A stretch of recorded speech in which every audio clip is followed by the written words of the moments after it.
Maganda rin kahapon na maganda po sinasabi po ng iba, no, yung pabor dito po sa pag-archive nito na, bakit kay VP Sara lang kayo nakatuon, 'di ba? Pag pinag-uusapan natin accountability para sa lahat. So, do'n po sa usapin ng accountability sa pambababoy sa 2025 budget, ano pong balak ho ninyo do'n? Lalo na ang mga pasimuno ng insertion. Yes.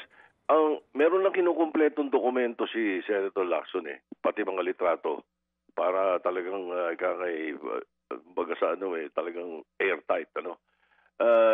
Either magpi-privilege speech siya or uumpisahan na kaagad namin ang pag-imbestiga dito, uh, by by the end of the month. Sapagkat makikita na natin na ngayon pa lang kitang-kita ang tindi ng ginawa ro sa 2025 election, 2025 budget.